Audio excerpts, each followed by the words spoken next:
at her. Let's get at her. It is another episode of the Mainly Broncos podcast. And the Denver Broncos are 1-0. They are 1-0 to begin the 2025 regular season. Preseason game is over. Actually, it's 4-0 if you count the preseason. So the Broncos are undefeated to begin the 2025 season. It was not pretty, and frankly, it was an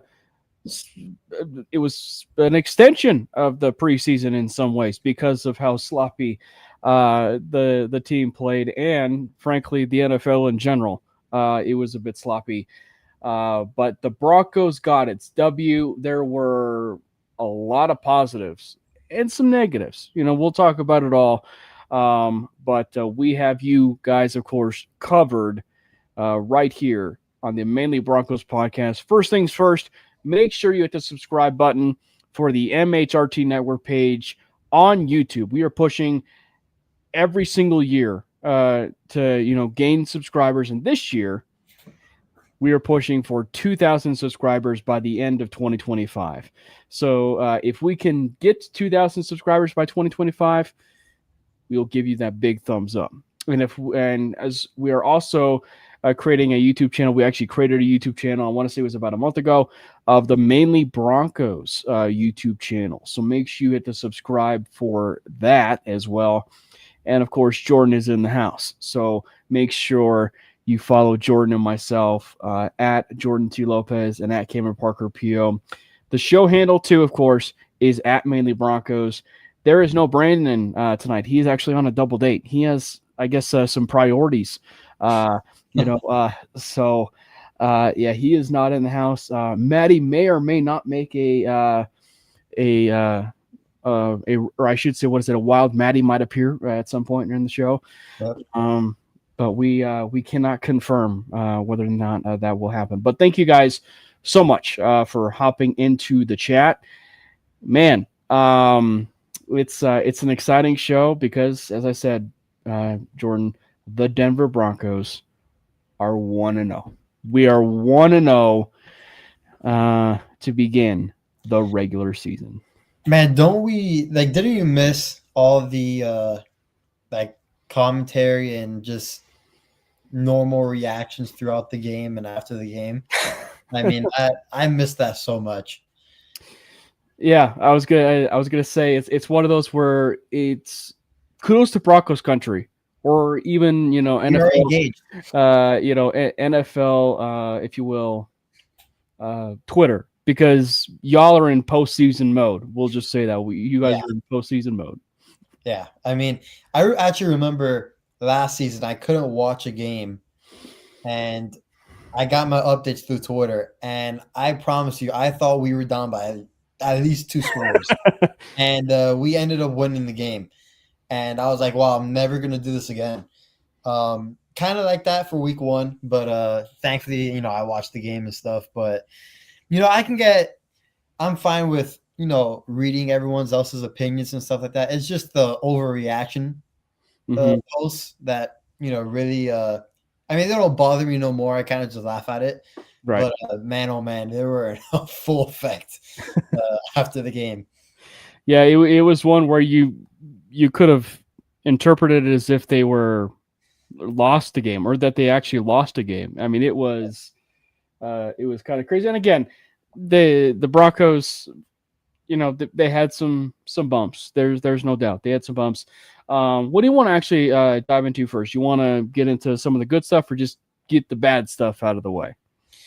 Well, I mean, I think the most talked about subject is obviously the bad part, and then it starts off with how Next played.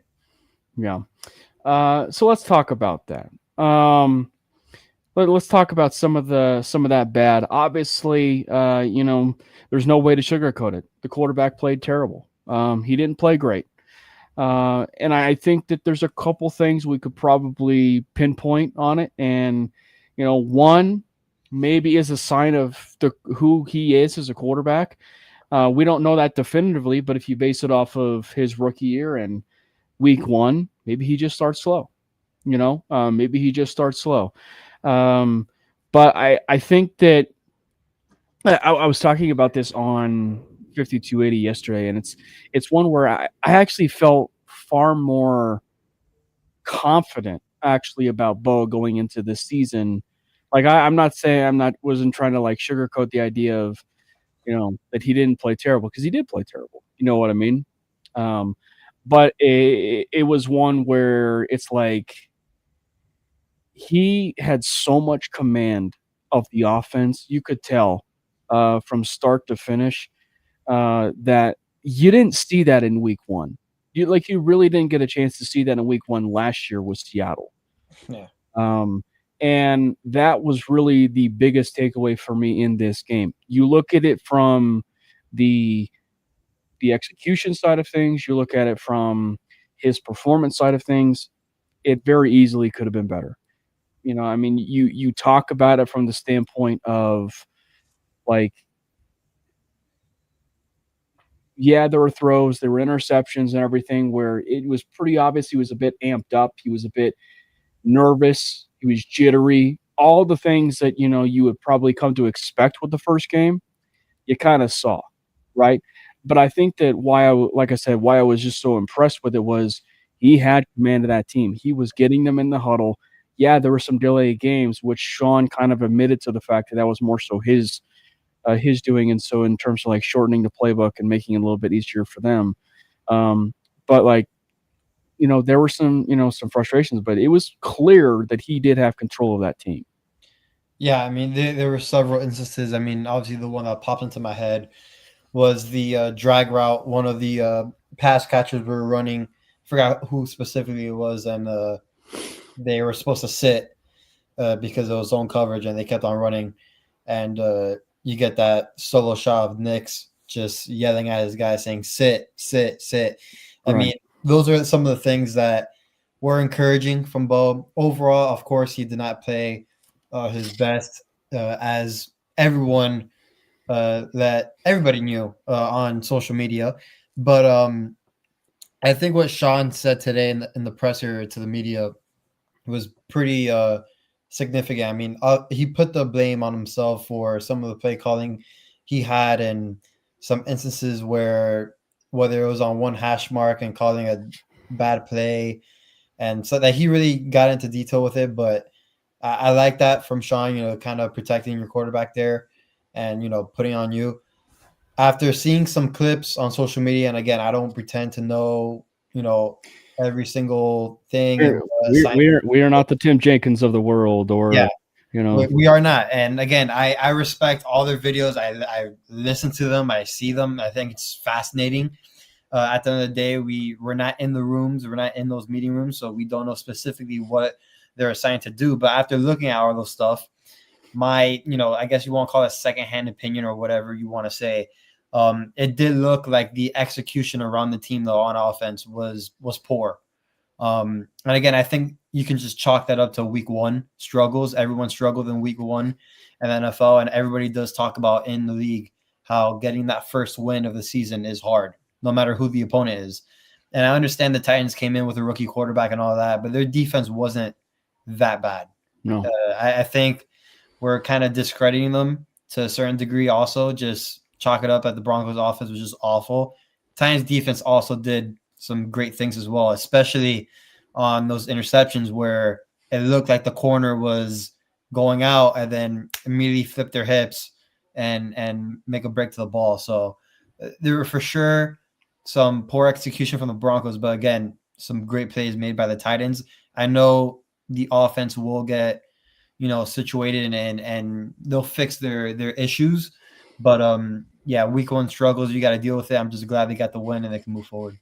I mean, what I'm gonna say is relative, because they both got the win. But who do you think is more comfortable right now? The Broncos beating the Tennessee Titans, or the Browns losing to the Bengals at such close fashion? So in essence, the Bengals beating the Browns by just one.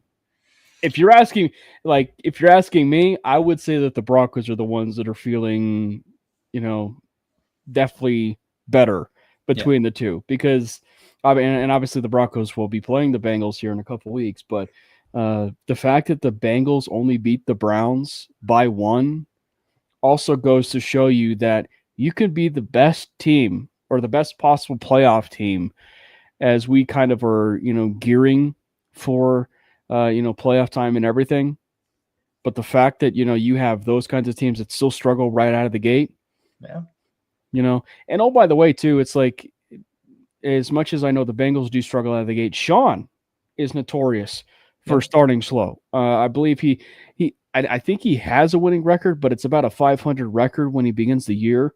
Yeah. So I mean, like, still, like, it is one where this shouldn't necessarily come as a big shock. As much as we kind of had a feeling that maybe it was going to be a 2-score game, and it looked like in some certain instances in this game, the ebbs and flows of where it was headed, it was close to being a 2-score game. But kudos to the Titans for keeping it close. And we talked about how like maybe we are getting overhyped and like just the hype surrounding us like in the off season and heading It's into a real thing. this week 1 game, like we're kind of getting like nerves, like let's just calm down a bit with this hype. Like Right. we're hoping we're good. I think now this type of performance can kind of bring them down just a little bit level, at least in the building. And I know there's been a lot of talk about playoff, Super Bowl, winning the division, which is fine. Like I have no problem with that. But at the same time, there's also I think this was a perfect like check for the Broncos. You get your win, but it's a like reality check. Like, hey, like let's get our like shit together, But Yeah. listen, I think this week 2 game against the Colts is of course it's an important game because the next one, but again, it's a team in the Colts where we thought, Indy might be a struggling team this year, but after their week 1 performance, after our week 1 performance and how we look like, it's gonna be a prove it now Yeah. type of game. Well, and I like the fact that you bring up, to a certain degree, like sports psychology to a degree, because it does, Yeah, like, it. I'm a big proponent of that. Like, I never took sports psychology, but I've obviously played sports before. I know you played sports before, so it's the mind of the athlete. Like, it's the mind of the athlete of the way things operate, and that's one of the reasons why maybe there were those jitters, and because you want to have those expectations turn into reality. You want to prove them right. And so that's that reality. And I think that, for this game for Indianapolis on that other side, we'll talk about that preview here in a little bit, but it's like, it's one of those ideas that's like, they want to prove it because, or specifically Jonathan Taylor, who quite literally fumbled that game away and lost it for him. yep. So, that he wants to play better. Daniel Jones is coming off a very impressive game where, he was dotting up, the Miami Dolphins. And that's kind of obviously a story in and of itself, in the sense for maybe just the Dolphins. And I know you can probably talk about that, for, being, in Florida, and, probably how the coverage has been, with that game. But no, it was pretty impressive. You can't ignore it. It was still a pretty impressive performance by Daniel Jones. And if that kind of game does continue from a Daniel Jones side of things, there's no doubt it'll be an even tougher game for the Broncos when they face the Colts. Obviously, we touched briefly on it, or you touched on it in the quote. One of the negatives, that at least from some people in Broncos Twitter, social media, I should say, in general, because they are in peak mid-season playoff form, Broncos Twitter, is the idea that they need to relinquish play calls. Sean Payton needs to relinquish play calls. Look, the play calls weren't necessarily the issue. There were certainly times, where play calls certainly could have been better, aka that fourth down maybe should never have happened. But yeah, no, it was. Let's touch on that for just a little bit, because It was a little bit of a negative, but it's obviously one that also feels like Bo Nix, a bit of an overreaction at this point. Yeah, I think I'll say this. I haven't posted it and tweeted about it or anything like that. I kind of just let that narrative go. But one thing I will say is, like, no play caller is going to bat 1,000 in the game. They're just not. It's impossible. I mean, people can argue it, but no play caller is going to call, let's just say, 63 plays in a game Mm-hmm. that were all perfect. It's not going to happen. Every play callers have their own flaws. Um, Again, Sean admitted it today, but with that being said, there were some plays that he called that were also, I thought, great plays, just poorly executed. If they were executed to the point where it was supposed to be, I think we'd be having a very different conversation. Um, so again, with the whole play calling thing, I understand that, like, Davis Webb is like the bright young coach, and I think everybody loves him as they should. Um, I still believe that Sean should be calling the plays. He will be calling the plays, and it is more of a form of executing them and, doing your job and knowing your assignment. Which, again, it's going to get better as the season goes on. I know a lot of people panic week one, rightfully so or not, but I think in week two, we'll see it more executed at a higher level. Then we can calm down on the play calling narrative, but I'm not that worried. And it's one where for people that have played sports before, it's one where also the sport comes to you in a sense. Like, what I mean by that is the opportunities in games come to you. You have to quickly adjust as the game is going on. And I think that, maybe there were cases where Sean was actually calling runs, specifically, in that first quarter, second quarter, when they were abandoning the run. And it was actually Bo. It was actually Bo. And there's been some people who have actually talked about this, that Bo is actually smartly pre-read, killing at the line and then going to those screen passes and everything else. And look, like, that happens. I mean, Peyton Manning obviously has been notorious at that, where calls have been coming in and then making those changes at the line. A second year quarterback doing that is a big thing for his development. And also too, running screens and running short passes is one of the best things that you possibly could do to neutralize a pass rush. So I don't fault the idea in and of itself for an offense to be running that way. You never want to be throwing the ball 40 times, in a game. There are some games where it will be relied upon, and hopefully you can win some games that way. But I just think that from the maybe the scheme side of things, I don't fault the Broncos, Jordan, or specifically Bo Nix checking out of plays to be like, you know what, this was probably our best alternative. And frankly, that first drive of the game, we saw a little bit of that where it looked like Bo had a few run plays that were called, checked out of it, and actually did a play where they were hitting things left and right. Unfortunately, they just couldn't finish. Yeah, specifically on that first drive, I remember it looked like he checked out of a run. Again, we don't know, but it looked like he checked out a run. It was a fake toss. He rolled left, and that's when he had that nice crossbody dot. But again, watching the clips back on social media, especially on that first drive, they missed the execution on that first drive.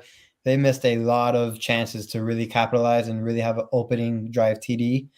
So again, I think that changes a game, because if you score a TD on your opening drive like that after the defense just had the stand they just had, the momentum of the game is drastically on your side, especially at home and all that. So who knows how the game goes after that. But again, it all comes down to execution. And I think Bo checking out of those calls, let's just say if they were run calls, in theory, were technically the right play, because as I posted the other day, the Colts stacked the box 40% of the time. So, I mean, obviously in football, you're taught, or not even taught, I think it's just normal logic. If the box is stacked, hit your guys out on the perimeter, right? So I think in theory, Bo was right. Again, it was just poor execution at that point. Again, just week one, not panicking about it at all. But I do understand that point, Cam, where again, I don't think it has to be 40 times, but again, I think it was just more of the execution part that it got to that Right. level. Yeah, and it's one where, again, like, no one in probably the right team wants to throw 40 times a game. I think the reason why it made it so bad was just the execution, was not at all what it needed to be. So I just, because like that, it is that other question too, right? And I think this is a case. It might be a slightly different conversation, but it's one where we are probably having a bit of a different conversation where, say, the Broncos have thrown it for 40 times, but yet the execution is just flawless, right? They're moving down the field. The Falcons game, for example, I don't think they threw it 40 times, but the execution was just flawless where they were just going up and down the field, and scoring touchdowns at will and getting passing touchdowns, right? Well, I mean, you kind of take games as they come, but I just think that overall, you ideally would be wanting to run the football. On the flip side of it, though, the 4th and 8, right? We talk about, in terms of some of those negatives, and that's a case where I do wonder if we are having a very different conversation, with that 4th and 8. If he hits Cortland Sutton or if he hits Marvin Mims, because it did quite literally look like Marvin Mims was open. Cortland Sutton was obviously more open. But if he connects on that play, we are probably talking a little bit about that play in a sense, like, a little bit more positive. That said, though, it does not necessarily change the fact probably that the decision to go for it on that 4th and 8 was probably the best decision. Yeah, I've seen a lot of people talk about that 4th and 8 decision. I think again, we don't know. This is just from my perspective. I think Sean didn't want to kick the field goal because he didn't want to run the risk of it getting blocked and then returned. I don't think he wanted to punt the ball because he didn't want the risk of the game blocked. And it was and I think it was a 53, 54 yarder. Yeah, and then plus, as much as he trusts Will Lutz, you don't want to risk missing the field goal as well. So he was like, "Hey, let's rather go for this. We know they're going to be in cover 0.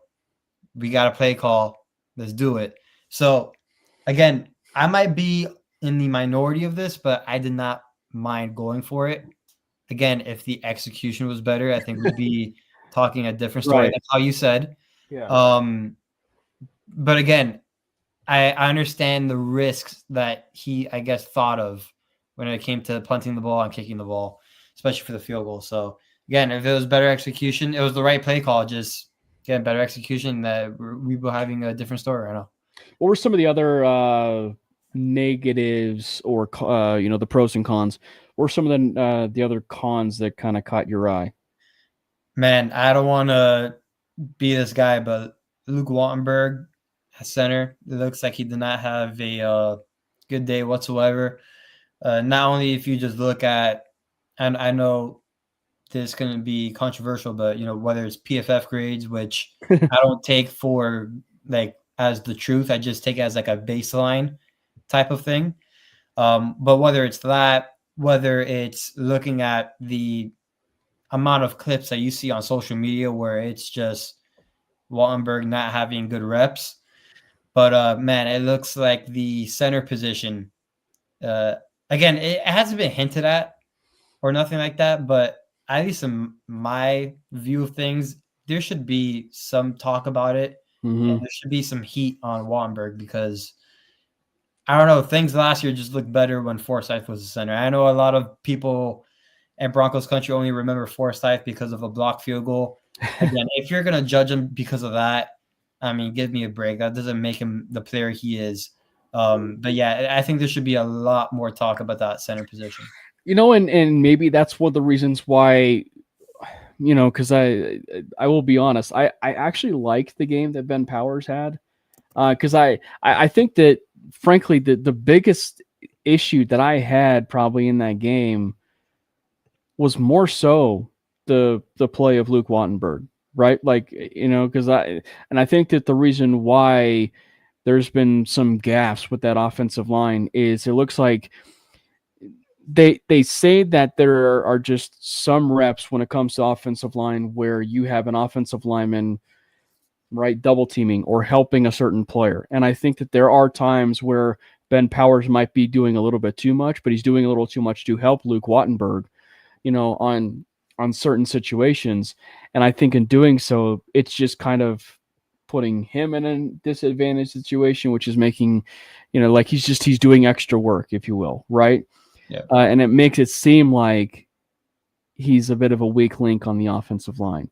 I'm not an offensive line guru. It's just something that, it's at least a passing comment, if you will. But I think as far as Luke Wattenberg, it's something that we've mentioned in the past, right? Like it is something that we mentioned in the past where this is a very good offensive line. It is a very good offensive line. And Wattenberg, frankly, maybe he's actually proved himself to where he is a good enough center in the NFL. But if you are looking at it strictly from this team, he is probably the weakest link on that team. I will say what will be interesting is from a confidence standpoint from Streif and Payton, if they firmly believe in Wattenberg as their center going forward, and because they always say that a center is like the anchor, right? Like in baseball, a catcher is like the quarterback, pun intended, of the infield and of a pitcher, right? Yep. A center is like the quarterback anchor of the offensive line because he's putting him in the checks, he's putting him into relaying everything that's been come down from the quarterback. So maybe what they do is that because there's been so much talk, right? There's been so much talk about the moving to outside zone. I think maybe that's the other side of this is maybe they aren't fully integrated and knowledgeable just yet about that outside zone.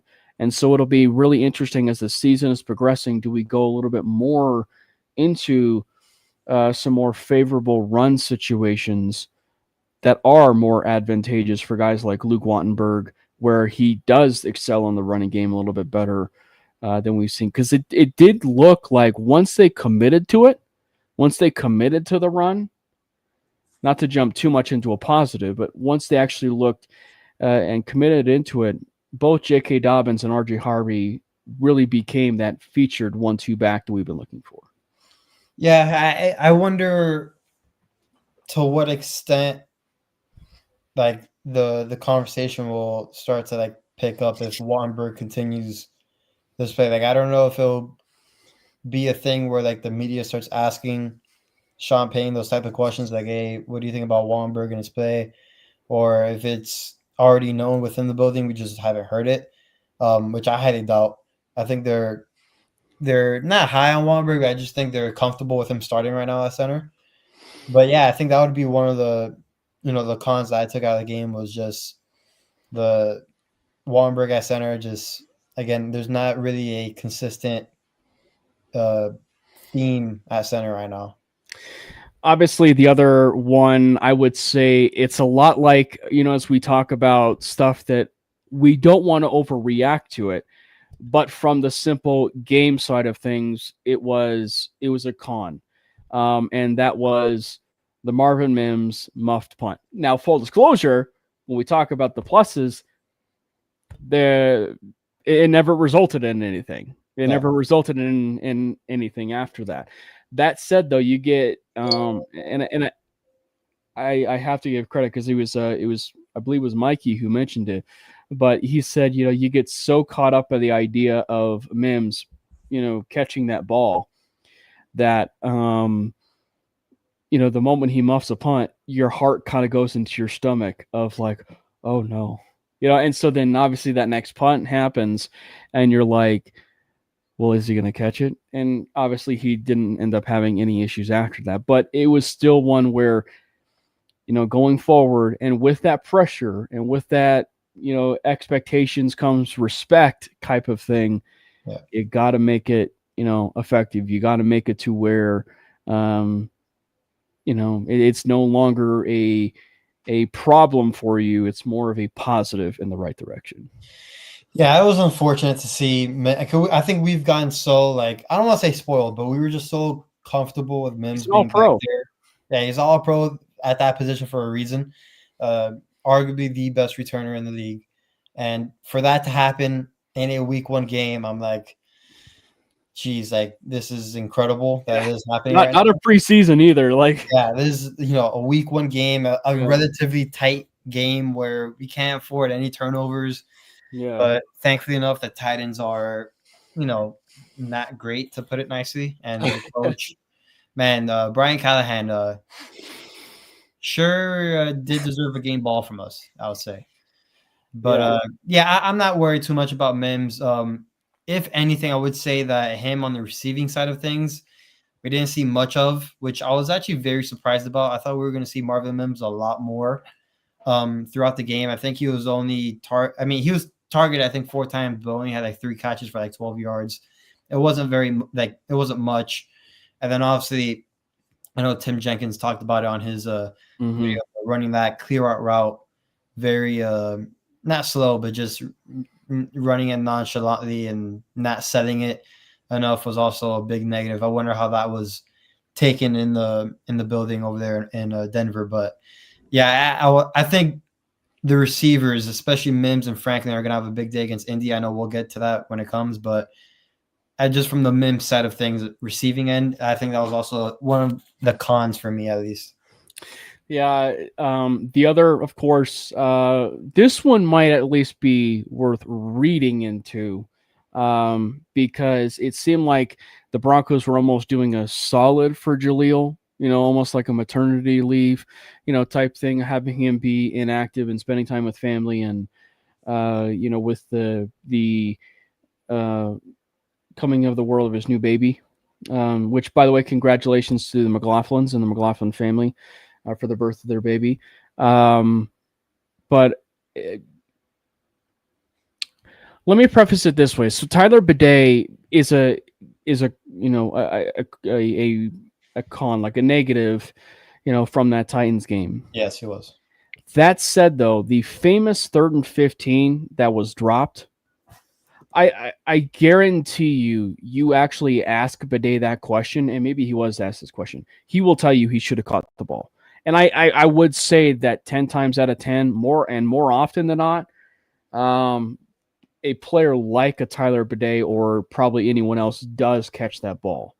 I think what makes it worse is when you have players like a J.K. Dobbins or even an R.J. Harvey, in a game like that. You just know that the moment that either a Dobbins catches that ball or specifically Harvey with the game we saw from him, he's housing that. And, to the side of things where they get that 3rd and 15, Harvey's taking that thing to the house, or maybe even Bidet actually catches it and takes it to the house. You are having a much more different conversation, for the Bronco game, because you are probably talking about a 27-12 game instead of a 20-12 game. And again, that was all in the beginning of the game, which, momentum is a real thing, unlike Bill Barnwell likes to say. But like, so many things can transpire after that, with confidence, just getting all that away of just week one jitters and stuff. Again, I don't know if people have seen that clip, the all 22 version, but if Bidet catches that screen, it is a touchdown. So again, it's little things like that that really change the aspect of the game. And that's just, I'm not just talking about that play specifically, but I'm just talking about plays in general, like whether it's good or bad, it just can change a whole aspect and outcome of the game. But yeah, it does kind of question the substitution patterns a bit with the running backs. I know a lot of people want to see RJ Harvey more, including myself. And seeing Bidet getting snaps like that, it's not a bad thing, but knowing that you have someone, again, like how you said, a Dobbins, a Harvey, that can do that, probably catch the ball than take it. I mean, it is, a bad feeling, but again, their chances will come and we'll see an increase in their snap count soon. Well, we would definitely will see, and and even for the one who wasn't in the game, I think even Jaleel, even though he may not be as dynamic of a receiving back, he's got decent hands. Like he's got decent hands. He's just not necessarily as electric or obviously elusive as Harvey, but even he probably even takes that. But I don't want to criticize Bidet too much on that because like it is a play that probably more often than not you even see normal players take to the house. Even on some situations. That's why it's one where it's like I look at Bidet and it's like he probably on any other Sunday or any Sunday, because crazier things do happen in a sense like that on a 3rd and 15. Yeah, he probably catches that and it's housed at some point. Because it did look like, once things kind of got going on terms of that screen game, things were better. The team was operating a little bit better in the screen game. So, yeah, because the jitters were obviously a real thing that when it came to not just Bo Nix, but everybody else. Yeah.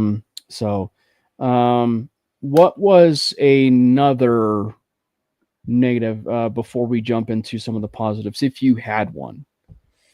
I mean, I don't think I had another negative for the game. I think Crawshaw actually had a good game. I know a lot of people were worried about him in the preseason, and rightfully so. I mean, it was numbers that you don't like to see out of the preseason. But again, I think he was just trying stuff. I mean, it looked like he just kicked the ball better. Like it didn't even look like it didn't look like his preseason self, as I should say.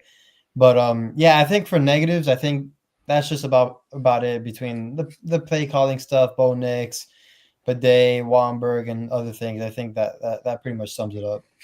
Well, let's get into some of these positives. And there's no like unit that we need to go, with first, and that is this defense. This defense is crazy, man. Like this Broncos defense, and look, there's layers to it. There's ways to get a bit overreactionary and say this is the best defense we've had since 2015, or that it is in comparison to the 2015 defense.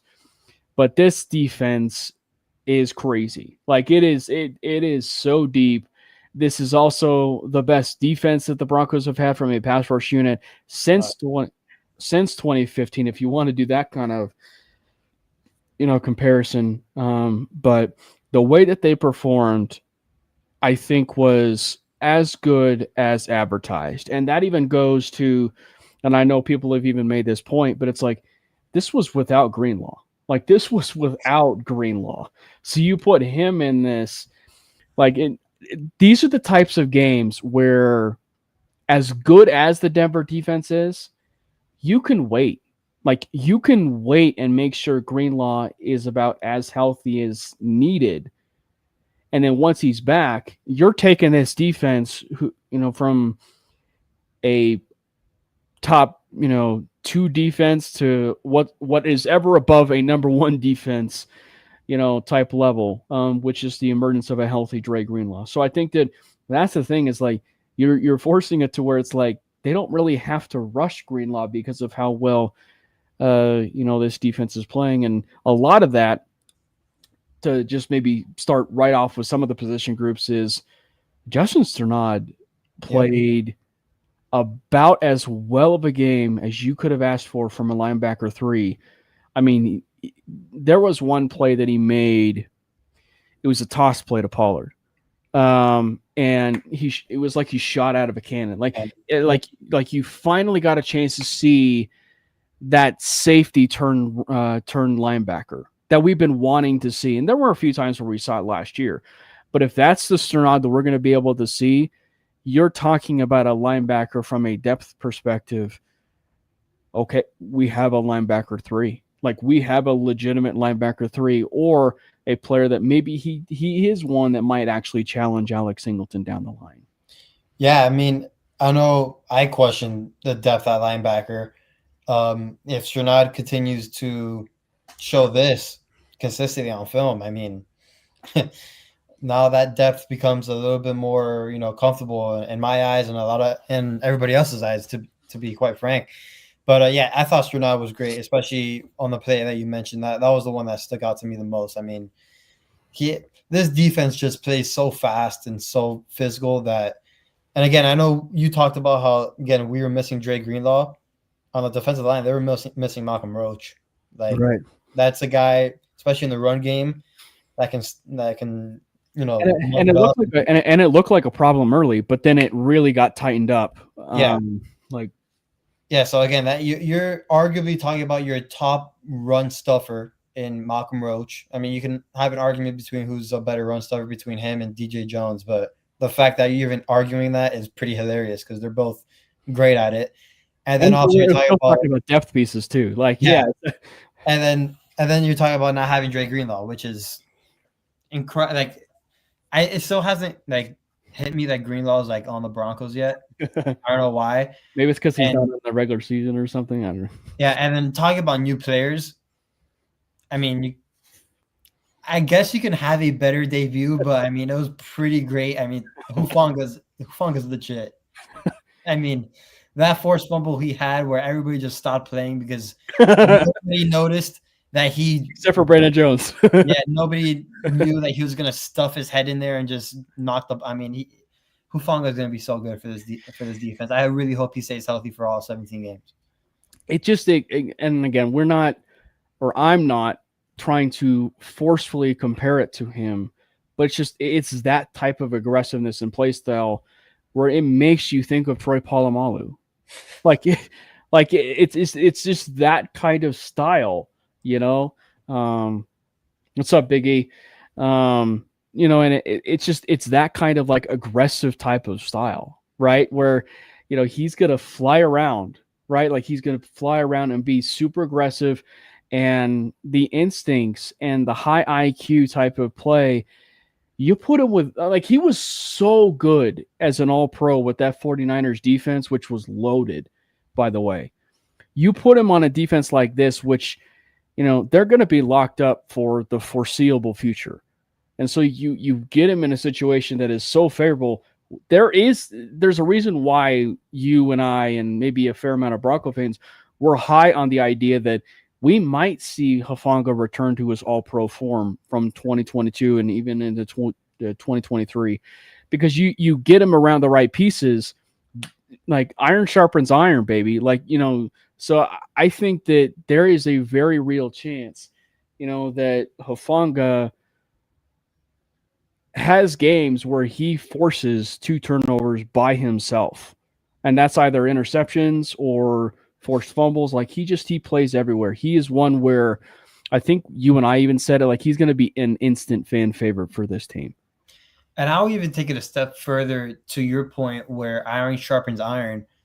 I think maybe in that San Francisco defense he was in, maybe he did a little bit more than he was asked to do, where in this defense, he may not be asked to do much, which also can conserve some, not only energy, but you can mitigate injury risk at the same time, which he has had a history of, and just playing with more confidence. I mean, he looked like comparing him from, again, his time from San Francisco, I don't want to say he looked like a completely different player, but it just looked like he was just out there balling. He looked healthy. Playing fast, playing violent. I mean, it's incredible that we also added him on our defense and just he makes an instant impact week 1. It was incredible. Yeah. So there will be, it's not a hot take, but there will be a conversation that the Broncos will have not just a top 10 safety unit in the NFL, they will have a top 5 safety unit in the NFL by season's end. That's just, it may sound like a biased take, but like you get a performance like that, it's trending upwards. Like it is trending upwards in that type of direction. Man, I think that the other part, obviously, and this, frankly, I was somewhat surprised we didn't lead with this because, it was the very first play of the game. But, well, I should say first play of the game because kickoffs count too. But if that's the Nick Bonito we're seeing, you're talking about a legitimate defensive player of the year. Like a legitimate defensive player of the year. He put together a game. He put together a game that, frankly, you see in 2 games, in a 2-game stretch, like 9 pressures and the amount of QB hits that he was able to put forth. And it clearly was you were clearly seeing him get better in the run defense area. Like that is he played pissed off. Like it was one where he got that contract. I mean, and it was like he was a man possessed. And like it's like he flipped that switch and it was like a completely new player, or refreshed in the sense of he realizes that, they may not play him as much, because I think Sean has talked about that. They may not necessarily play him as much. But it's one where, he knows that he's going to be trying to make the most out of every opportunity that he has. And if he's going to be doing stuff like that, yeah, you're going to be talking about him in those defensive player of the year conversations. And boy, I mean, and the Cam Ward, celebration as he sacks him. I mean, yeah, that. Man, I didn't know how to feel about that one, because everybody should know that I'm a guy, and I mean, I was like, Bittersweet. should I celebrate that? Should I not? I mean, there's been a lot of criticism about Nick Bonito and his run defense. Very first play on defense gets a TFL on a run play. On a run play. And then, by the way, obliterated Dan Moore too. Yeah, and if Nick Bonito gets tired and he needs a sub, don't worry, we got Jonah Ellis coming in, by the way, which Right. is, I think fans give Jonah Ellis some love. I don't think people really understand how good Jonah Ellis really is. Yeah. Like the fact that he is coming fresh off the sidelines to give one of these guys a break, and the tackle probably thinks, all right, finally I have a damn break against Bonito, and then he's getting absolutely pushed in by Jonah Ellis, is ridiculous. I mean, that was by far the biggest positive for me out of the game, was the Nick Bonito, Jonah Ellis aspect of, hey, if you need a break, don't feel pressured, Bonito, that you have to play every snap, even if you're tired. But don't worry, you can get a snap break. We'll put in Jonah Ellis in there. He might even get a sack. Like, it's crazy. Or because Bonito has shown a bit of some versatility where you drop him into coverage. You could create packages where you're putting Bonito in coverage, and Jonah Ellis is rush to the passer. So it's like, with Jonathan Cooper still on the field, right? Like, so it's one where the pass rush is great. And Jonah Ellis had the play of the game. Like that's what I will say. He had the play of the game. I mean, we touched on it in terms of the negative aspect, but one of the reasons why it was also not as much of a negative is, well, after that Mims fumble, you saw something that is frankly incredibly rare, even for a good defense, even for a great defense. And that is, after that muffed punt, pushing them out of field goal range. And having a 15-yard sack from Jonah Ellis, which jump-started that idea of getting, them out of field goal range. Dude, like that is the kind of stuff that you do see from a number one edge rusher. And I guarantee you Jonah Ellis is a number one edge rusher on about half of the NFL teams right now. Oh, yeah. Yeah. I don't even think that's debatable anymore. I think I just, at this point, not a lot of people nationally know who Jonah Ellis is, but if like you were to tell coaches, hey, look at this film, what do you think? I think they'd say, hey, that kid's pretty special. I mean, the fact that he is the third edge rusher off of the Broncos room is pretty ridiculous. So, yeah, that was by far the biggest positive for me, was that edge room, Bonito, Ellis, Jonathan Cooper still playing ferociously violent. But yeah, it was pretty good. How about the back end? I know we touched on Talanoa Hufanga, but how about that back end? How about the White Shadow? Shadow. Talk about actually being a white shadow. I mean, that was a ridiculous game from him. Yeah, I mean Riley Moss, like he clearly proved that he, like Jonah Ellis, is probably quarterback one on some, maybe not half the NFL teams, but just like at least some NFL teams, he is a cornerback one, and he and he plays well. And frankly, if I was cornerback two and in a really good situation, I would probably want to stay here and have maybe a favorable deal if things, kind of continue the way things are with him. Moss shut up the whole narrative in one game about Cincinnati. Like that's, and I know, I I know we're talking relative of week one, but people made such a big deal about that Cincinnati game, such a big deal, and the Playing fact hurt, by the way, playing hurt. playing hurt. And I get the narrative, and I get this stuff that if you're healthy, and everything, even after injury and you're playing, they would tend to think that you're healthy. But telling someone who's on a gimp leg that they can't play in a game as they're preparing for the playoffs is go have that conversation. It's a rough conversation on both sides, and so the fact that we even at least have a chance to have a redemption part of this in the early part of the season where a healthy Riley Moss is going to be going into that Bengals game. Yeah, I will take that kind of opportunity than an injured Riley Moss, where they still would have won that game if they gone for two. That's the side point. Yeah, and by the way, in that Bengals game, it's not like he was facing like Jacoby Myers or something. Like he was facing like T. Higgins, and sometimes he'll get lined up against Jamar Chase. Like he wasn't just facing against any other wide receiver in those games.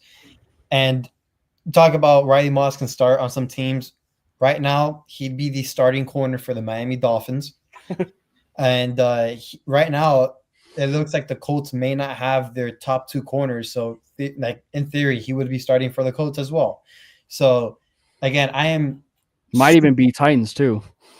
Well, yeah, I think he's better than Snead right now, and for sure better than Brownlee. But I will say I was very, very happy to see Moss not only play well but really set up that narrative about him, which I thought was unfair for all the reasons you just spoke about, which was perfectly laid out by you. And I think we're going to see more. I think where people are really going to give him his flowers, and I'm talking about like everybody, is when we play the Bengals on primetime. And he has that game because it's going to be the same scenario, same game. Now it's at home. Healthy. He's going to be, I'm crossing my fingers that he's healthy for that game. Yeah. And that's going to be his revenge game. I'll even call it now, September 10th. He'll get a pick in that game. Could you imagine? Like just the way that thing would, operate that way where he actually gets a pick, and this is the part of it too, where it goes back to this whole iron sharpens iron idea, but it's like having Pat Surtain on the opposite side of you makes you a better player. But the part of that I think where I hope people really do appreciate Moss's game is run defense. He is a phenomenal run defender for a corner. And I think a lot of that is rubbed off from Pat Surtain. But I mean, Iowa, like you had to stop the run. Yep. And in every capacity, because that was the sole identity of Iowa, was their defense. Yep. So like for people that maybe think that necessarily wasn't a part of his game, he was probably a little bit more of a complete corner coming into the draft than I think people realize. And now you're starting to really see the benefits of a corner that's going to be taking that leap and not someone from Iowa that's be regressing, to shout out Michael Ojemudia. But I just think that like you're clearly seeing a trend upwards for a player that if this kind of thing continues, the narrative of him even converting to safety is going to end up being shut up. And I think even then, like, I know it sounds crazy, but I think he would be a really good safety. But that's just how he thinks and that's how he operates. Yeah. So it's just it's one where it's like the fact that the two best cornerback twos in the National Football League are Cooper DeJean and Riley Moss is just insane. Yep, I think he's going to get his flowers really soon by the national media. I think Moss. I think the majority of Broncos country understands that Moss is good at what he does, especially being that CB2 for us. And also, if he's not having a great game, let's just say we also have a guy like Jadal Barron, like a Jaquan McMillan, and even a Chris. Chris Abrams Drain, who is very, very underrated and nobody knows about, at least nationally. Yeah. But yeah, Riley Moss, tremendous game. He's always has tight coverage on his receivers. It's everything's contested. Sean Payton said it best last year throughout camp and the season, and even this camp. If the ball's targeted at him, it's always contested.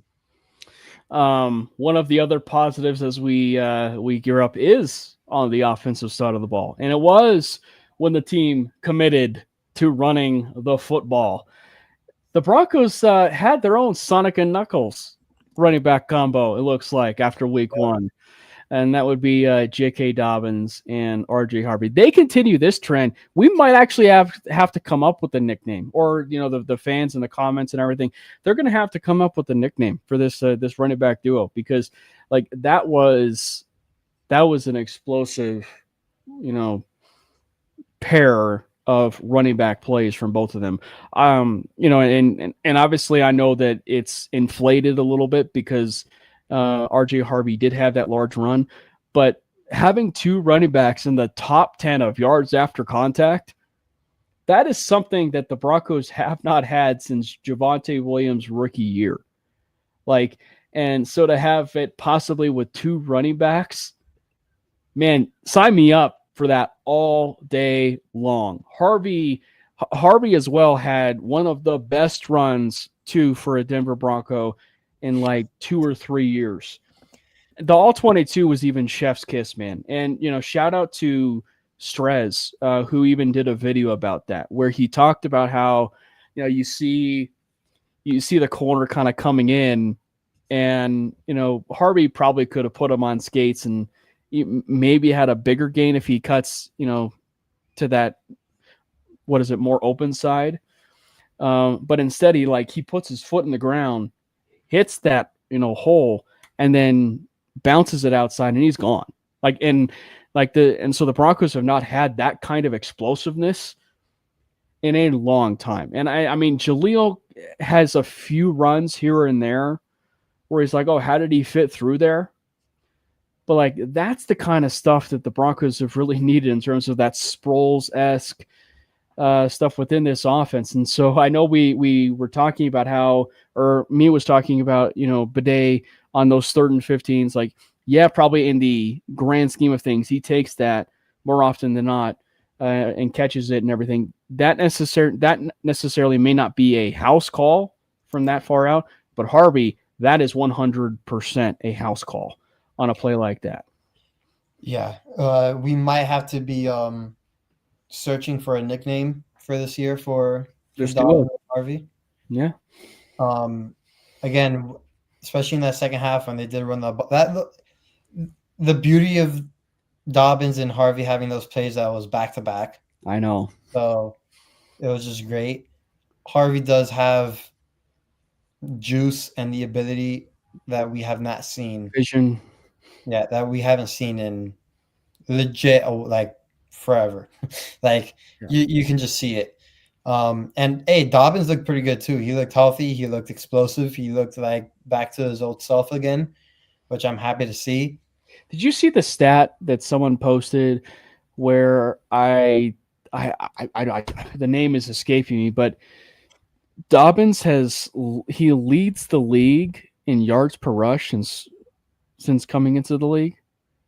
I think I did see that as well. That's wild. Because that's almost like a Jamal Charles type of stat, right? Where people may not know this, but Jamal Charles has the largest yards per average of any running back in NFL history. And he was pretty good. He was pretty good. Yeah. Broncos legend Jamal Charles too. But again, I think we will see them a lot more, I think, in the Colts game. And again, I posted that stat to see a stacked box 40% in the game is relatively a lot. And even at that, they had success running against a stacked box, which is so important because when the defense is forcing you to run the ball and they kind of know when you're running it and you still run it successfully, that's when you're at your best. So I think that's going to give not only Sean Payne, but like Bo Nix and that check out of those calls more if he did. And I think that will give them the confidence they need, especially watching the film and stuff, that, hey, we can pound the rock a little bit more, even if it's a stacked box. Because sometimes, even if it does get stuffed and things like that, it still wears down on that defensive line. Yeah. Like, you just got to keep wearing them out. And when you got backs like RJ Harvey and a J.K. Dobbins, where at any moment they can just break it, it's a well, and the other part of it, in terms of an impressive run, was the Dobbins part. Gets a bit underrated because he lowered his shoulder, and bounced off the defender, and that was a really impressive run to see the vision, lower the shoulder, kind of get skinny for a bit of a bigger back, like that. So to see that was really good because it shows that he is healthy and he's got that hop in his step, and with how he was able to go to the end zone. Was part of me a little worried that he was going to drop the ball? Yeah, part of me was a little bit worried that he was going to drop the ball. But it was good to see him, be excited and get to the end zone, because I just have this feeling that Dobbins is going to work out. I have that feeling where, call it a high ceiling, but I think the Broncos have their David Montgomery and Jamar Gibbs type of situation here in Denver. I do think so too, and I think we'll see that dynamic more in terms of the big playability and how they complement each other as the season goes on. And I'm just glad that we are comfortable enough with our running back room. We haven't had that sense in a while, and I think we are comfortable with an RJ Harvey and a Dobbins. Yeah. In terms of some of the positives, I think that when you look at it from the wide receiver perspective, there were probably some moments where he could have gone up for the ball a little bit more, attacked the ball a little bit more, but there were some still really solid Cortland moments. Despite all of that, there were some really solid Cortland moments where in the past it looked like for an entire game we are talking about a Cortland Sutton where he's not necessarily as urgent. There's no sense of urgency at this beginning part of the season. So I was really impressed with Cortland, in terms of week one. Obviously, there's the certain plays we said, where he maybe could have gotten up and, gone after that ball a little bit more, even though I think that probably both interceptions are still probably on Bo, despite, probably a few things there, here and there with Marvin and, and Cortland. But I just thought that, between Cortland Sutton and Troy Franklin, those two played really well, and Franklin especially too.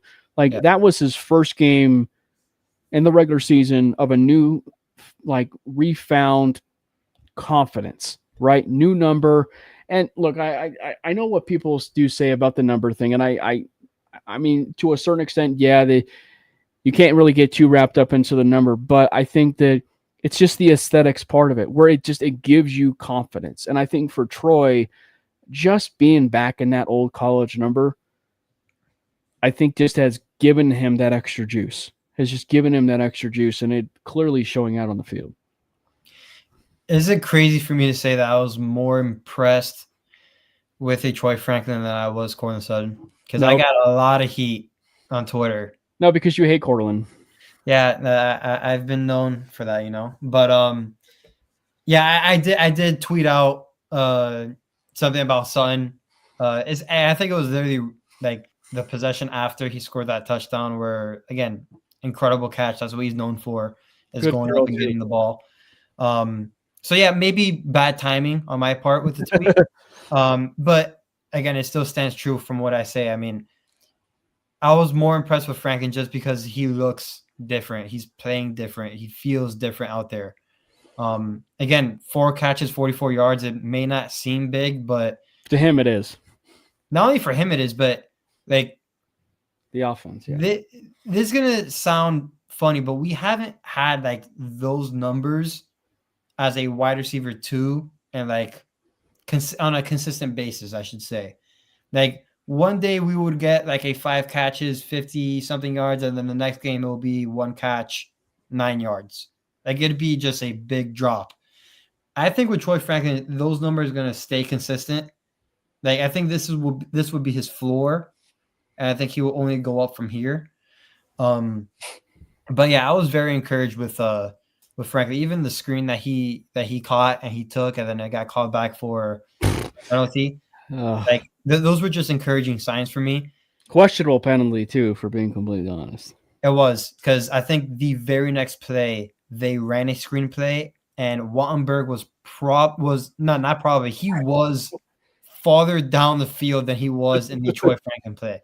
Yeah, but and even Mark Sanchez said it, which was hilarious. But I was more encouraged with Franklin. Again, I have I don't want to say my issues. It's just my thing with Corlin.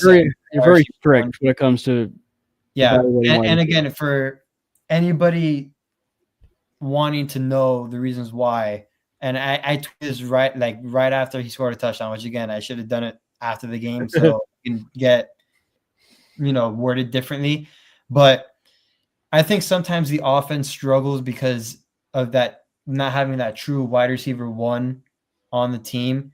And I don't mean that as a slight on Son. I just believe if your wide receiver 1 on your team can only move the chains by having a back shoulder fade, a contested 50-50 ball, or a defensive pass interference, those 3 things, I think your offense might struggle at times. He does struggle with separation, which I got a lot of heat about that as well.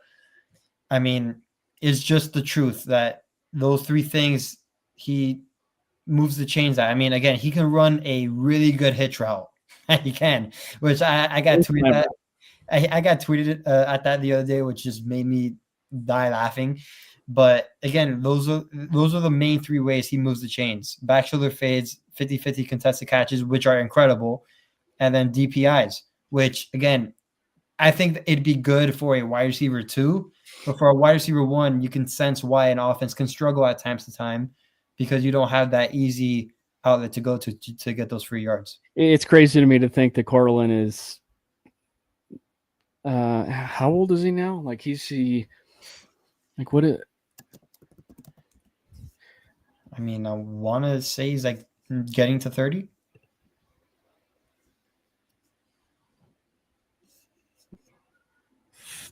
He's 29, and look at that, almost got it.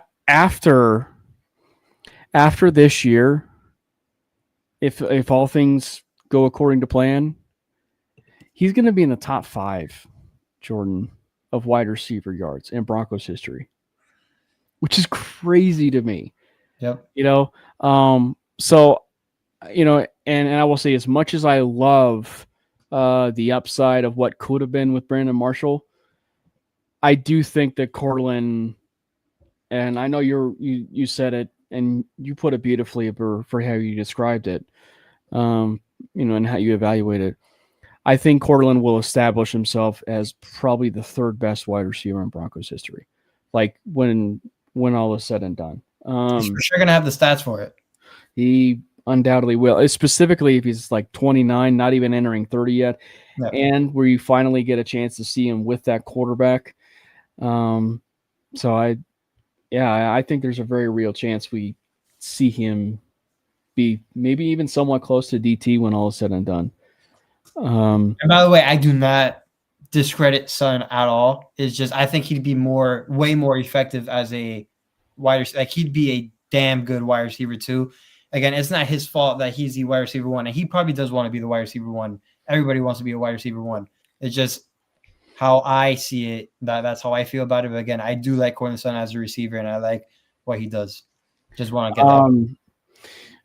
Some things of note. Evan Ingram did show some flashes, but he did get banged up again. But also, it seems like it's not as much of a concern.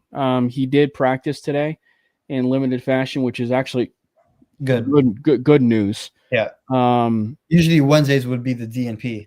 yeah, usually Wednesdays would be the DMP or bet rest day, whatever what have you. So it was good to see him be a little bit limited. He might be a little bit limited tomorrow, just FYI. But don't be too worried about that, I would think, because really at the end of the day, it's about that last final report on Friday or even Saturday, where you find out whether or not he's questionable, out, et cetera, et cetera, et cetera. But it's still a good sign to see him be limited. But it was nice to see him get some plays. I think that it's not a negative, it's not a positive, but I thought it was interesting to see them kind of do load management with him in week 1. And well, I guess in a sense that's actually a positive for me, because it means that despite how the ranking itself of that tight end room is, you still want Ingram to be up to full speed, probably, once you hit, the playoffs and, everything like that. So the fact that there's maybe easing him in a little bit and making sure that he's for the long haul, just like they're probably doing with Greenlaw, is a better thing, in the long run. How do you feel about the? Because I just thought about this right now. I think this game against the Colts might be the last game where we might see, I don't want to say load management, but taking care of their guys on like certain snap counts and stuff. And then week 3 against the Chargers, knowing that that's going to be a big divisional game, that's where they kind of let their guys go and be like, hey, let's go. That's the other part of it too for me, because it's like when I'm saying it's an extension of the preseason, right? I'm saying it's one where you kind of, it's a conference game, which is a big deal. Don't get me wrong. But it's one where you also want to win your division. And so saving maybe some of these plays for situations like a Chargers game, or even a Bengals game and then an Eagles game, I think would be well worth your while, specifically in the long run. So I would agree with you. I think that, we may not necessarily see, Ingram necessarily as much, maybe the same to what we saw in the Titans game. But maybe that Chargers game, that Eagles game, Bengals game, we might actually see maybe a little bit more of an uptick. Yep. Yeah, I agree with that. I really do. In regards to this Colts game, the defensive line may not be at that same level of the Titans, but it's a good one. They got DeForest Buckner there. And the Broncos itself, from the offensive line perspective, should at least move some piles. To where the running game might have some open lanes and it might be a little bit more effective. If the Broncos, God willing, are going to be committing to running the football. But I just think that, for the Broncos, you probably will see a little bit more of a balanced game from both the passing side of things and the running game. So they won't be throwing it 40 times a game. No, they won't. I would probably venture to guess the most you'll probably see is maybe 30, 31. And then maybe this is the case where you see 10 plus carries for both RJ Harvey and J.K. Dobbins, or maybe even 15 each. You see a bit 15 each, because even in that small sample size of carries, Harvey clearly showed that if you give him more carries, or at least he's earned the possibility of getting more carries. So, but I think that's still because the Broncos are somewhat filling themselves out a little bit still, not to be too upset if it's a close game. So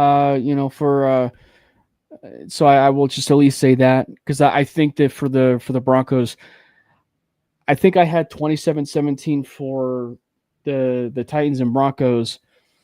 I think it's still, as far as a prediction, probably could be 27-17, but it's one where it's like, okay, it may be 20-17 entering the fourth quarter, and then the Broncos finally break through, for that score to get to 27-17, and then that's where the seal breaks a little bit, and they win that game. So I just think that for Bronco fans, don't be too alarmed if it's still a little bit of a closer game, because this is, I hate to sound so cliche, this is still the NFL, this is still the National Football League, and you have certain games where it's a W, it looks ugly, but you still got the W, and frankly, that's all that matters. I mean, we dog on the Kansas City Chiefs all the time, but they were 15-2 last year, and like 3/4 of them, if not 100% of them, were one-score games.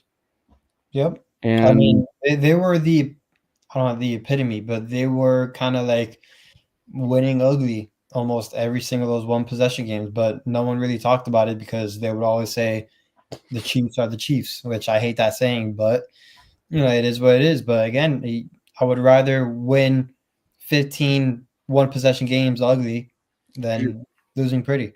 Yeah. So what about you? We talked, there about running the ball, but I mean, are we expecting a same-ish or good Daniel Jones game? I don't think so. I don't think the Dolphins pressured him enough, which was very surprising to see, because I understand why. I mean, they're really suspect on the back end with their secondary, so they didn't want to put them in vulnerable positions. I think we're going to pressure the hell out of Daniel Jones. I got the game being 26-16. I think they get 3 field goals and then So a basically touchdown. -1 of each, if you will, 26-16, 27-17. Yeah, I think they'll get 3 field goals and a touchdown at the very end. I think we're going to see a lot better game on the offense side of the ball. I do believe we are going to stick to the running game. I want to see Bo use his legs more. I'm tired of like hiding him in the run game and like only using his legs on special occasions to catch the defense off guard. Like I see like these guys like Lamar, Josh Allen, Jaden Daniels, like these mobile Jalen Hurts, all these mobile guys run, and they don't really hide their running ability. Like I don't think we should hide Bo's running ability anymore. We should make it a factor within our run game, because if they have to account for him in the run game, it'll leave even more space for a guy like Dobbins and Harvey and just the run game in general. So I would like to see Bo use his legs more, whether it's read options, quarterback designed runs, or something like that. But I'm expecting a lot better game. So to put your comment back to you, how much of it do you think that maybe they were saving, or they are saving Bo Nix for the Chargers game, for the Bengals game, for the Eagles game? I think they are. I know. I want to pull it up on the comment section right here. Why can't I get other people to understand Sean Payne intentionally called that game the way he did so Bo can work on the stuff he needs to work on and stuff? So I think that point goes to this, right? I think, and I heard a coach talk about it in the college level. I think it was Nick Saban, or so. I might be getting the name wrong, but knowing that you're going to play like one of these opponents that you're very confident you're going to win the game and stuff like that, but this is a great opportunity where you can work on stuff you need to work on. I think in some aspect that was the Titans game for the offense, right? Yeah. And I think we'll start to see a lot more of what they've been working on and stuff like that in this Colts game. And I think by the Chargers game week 3, we are taking off and running with our offense in terms of scheme, like all that. So yeah, I do have a sense of like belief in that aspect. So to your point, because I'm feeling your vibe right now. You're saying at some point in the regular season, Bo Nix will have a 250-yard passing game and a 100-yard rushing game. I don't know about 100 yards. That'd be awesome, but it's not like out of the realm of possibility that he can go 250 and 75 rushing. No. no, it's definitely not too crazy. It's outlandish for Yeah. certainly, So but now that would be crazy. But yeah, I think it's going to be interesting. I mean, the other thing that they, we talked about it from like the sports psychology aspect of it, but what does Jonathan Taylor have up his sleeve? Because that he's going to come motivated. He is going to be coming motivated, after the game that that was in, Empower Field and, you know, uh, and specifically from the vantage point of he scores that touchdown, doesn't drop the ball. You are talking about a very different game. yeah. Very different game. And, Bo didn't exactly play all that great until that second half when, things really started to kind of, ease themselves out a little bit. And, he was much more calm, as the game was progressing and everything. And so, obviously, I think that we do see a little bit more of a motivated Jonathan Taylor, but I don't see a 100-yard game. Like I don't. And that's the thing is unless it's like the Derrick Henrys of the world or anything like that, like Saquon Barkley's, it's really hard for me to be like, okay, this particular running back is going to be going for 100. And kudos to Big Mike. He did mention this to me, I believe it was a couple days ago. But they did share carries, right? Like They're high on Giddens. DJ Giddens and Jonathan Taylor split carries. And when we do talk about load management at the beginning of the season, that's a thing. That is a very real thing to begin the season. So maybe you do see that same type of situation where they split the carries again. But so I would just say, like, if Jonathan Taylor pops off for a few good runs, don't be surprised by it. Like, because I do think that he'll be a little bit more motivated. So, one final note, Jordan, and that is this Broncos organization is stepping foot in the right direction in terms of stadium.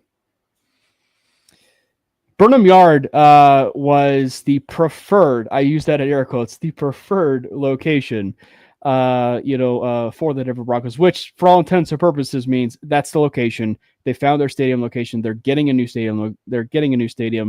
It's 100+ acres. It's in a bit of a rough area right now. But, it is something where, for Bronco fans, just cherish it. Cherish the fact that we have the owners that are going to put forth a stadium that is privately funded, which, according to Adam Schefter, the last 9 stadiums of teams that have been created have been publicly funded. The fact that it's privately funded is a massive win for the city of Denver and the state of Colorado. I was even talking with a coworker today. So you have the Ball Arena development that is supposedly going to be done in 2050. And for anybody that doesn't know, like I-25 has this like snake, road where it kind of goes up and then, and then it goes into downtown. Basically, Burnham is the first thing that you see. So, like as you're going, down I-25, you're going to see that stadium. It's going to be the first thing that you're going to see. And then you see the Ball Arena development. And then you see the dessert, which is Coors Field and the McGregor Square. Like it is just, it's one where it's like the downtown Denver will be, much more popping. Like it'll be more, booming, if you will. Hopefully it'll a little bit be more safer. Of course, downtown Denver being a little bit more safer. But just Jordan, what a step in the right direction here for the Broncos in this organization. It's hard to put into words, but like they're batting 1,000. If it ain't 1,000, it's pretty dang close. It's 999. I mean, these owners have been like absolutely like between the hires they've made, between the new grass, new field, Natural grass, by the way, in the yeah. new stadium. By the way, I think that's big. The natural grass talk has been a very big topic of conversation between the players, and they've been trying to get the owners to like get a vote on it to have it at all 32 stadiums, and obviously not all 32 have it, and a lot of them actually are turf more than natural grass. And even like when they play in Europe, like those soccer fields, like they revert it back to like turf Yeah. just for the football game. And then once NFL leaves, they go back to like their natural, like it's crazy. But I think that's big. And I think that's also going to like I hear JJ Watt talking about it a lot with McAfee, like former players talking about it, how like natural grass is the way to go and so many players want it. The fact that it looked like that wasn't even like a thing to think about with the owners, like, yeah, it's gonna be natural grass. Like what we're even talking about here is so awesome. That's such a player friendly type thing. And I think that's gonna make some interesting decisions down the line with other owners and their stadiums and stuff.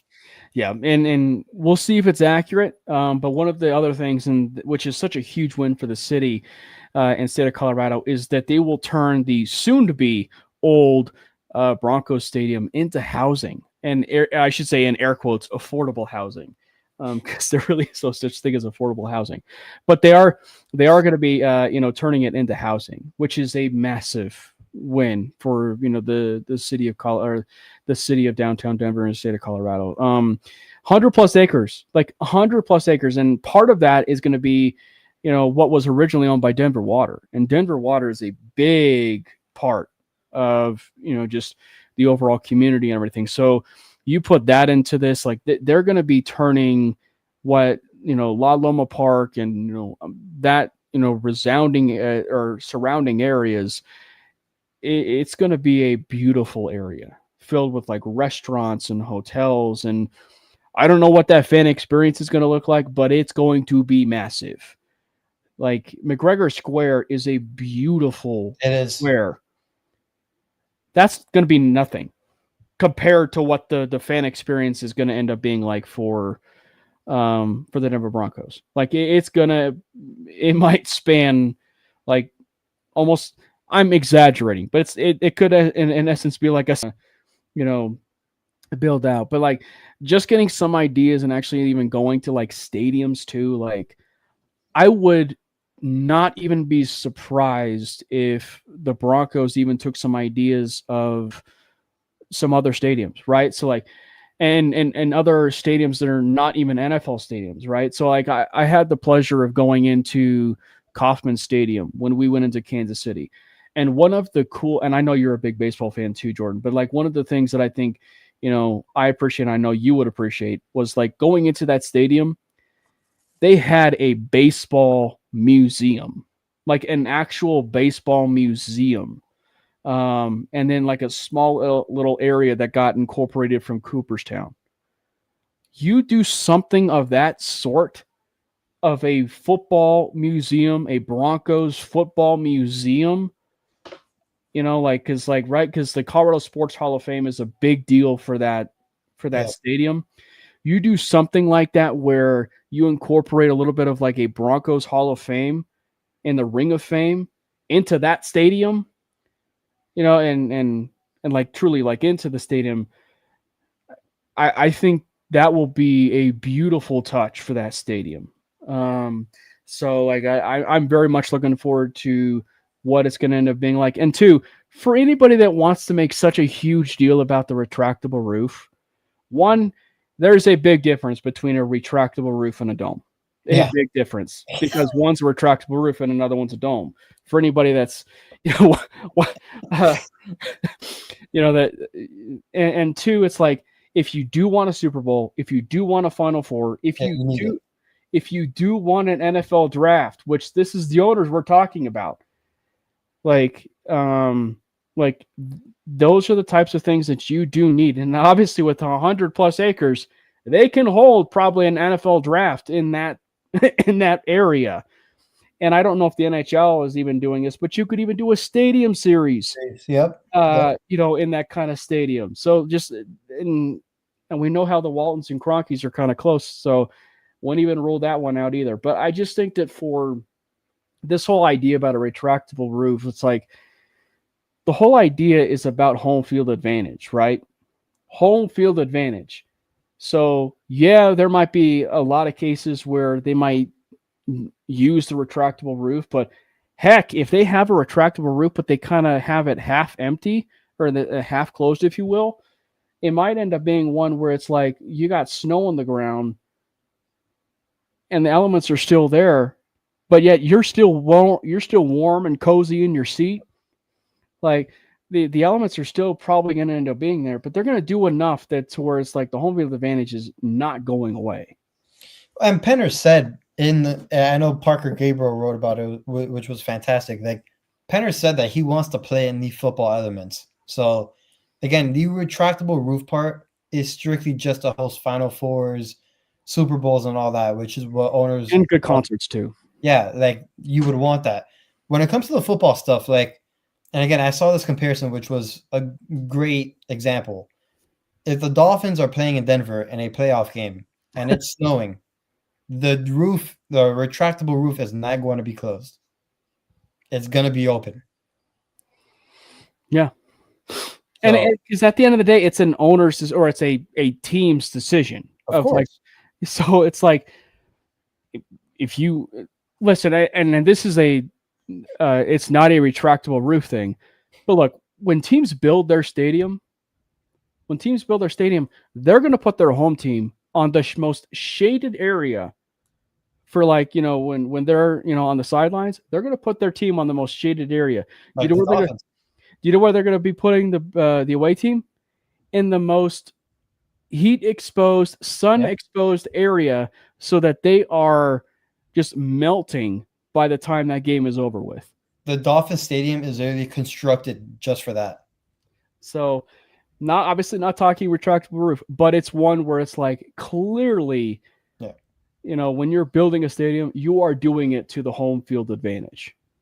I have all the faith in that ownership group. They know what they're going to do, and they're going to get the right football minds too, with the dimensions and all that. Because again, the kicky game also comes into a factor with some of the stuff with the exterior of the stadium. Like it can get really detailed with this. So I have all the faith in them.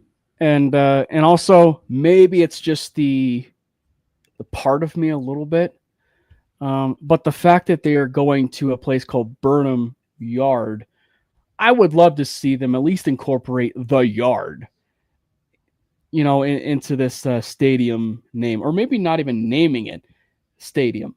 They just like do like Mile High Stadium at the Yard, or but they incorporate the yard, because I just think that would be such a cool appeasable name, if you will, when you have yard in that name. Yeah, I mean, you can speak more to that to me, because fortunately I'm not in Denver, but I mean, I hope they built their stadium in Miami, to be honest, but that might be a little bit difficult there, Jordan, for a lot of parties. But guess what? I'll be watching the Broncos this weekend in Indy. So I was going to ask you, are you for sure going? Because got my flight, got everything. We're good to go. That's good to hear. Hopefully the Broncos can come away with a win. Thank you guys again for everybody that was hopping into the chat. It was a very enlightened chat tonight. It was popping. For anybody that is a first-time watcher and supporter of the show, make sure you hit that subscribe button for two different channels. One is that MHRT Network page for MHRT Network. We are pushing by the end of the year to hit 2,000 subscribers. If we hit 2,000 subscribers by the end of the week, we accomplish that. Let's hit 3,000 by the end of the year. And obviously we just started the Mainly Broncos YouTube channel. Make sure you hit the subscribe button for the Mainly Broncos YouTube channel. And oh, by the way, support the boys. Follow the boys. Follow Jordan on X, Twitter at Jordan2 Lopez. Follow myself at Cameron Parker PO. Brandon Miller obviously was not here tonight. He had a double date, priorities. But, make sure you follow him as well at Brandon Miller PO. Follow the show handle, of course, as well. And until next time, we will see you next week for another episode of the Mainly Broncos podcast. And, of course, let's go Broncos! God bless Bo Nix! Fast lane when I pass in the street, bag of money in the passenger seat. Tempo's been asking for me on the road from the west to the east. Way up, I might never come down, cause the coast's racking up the flame out. So high,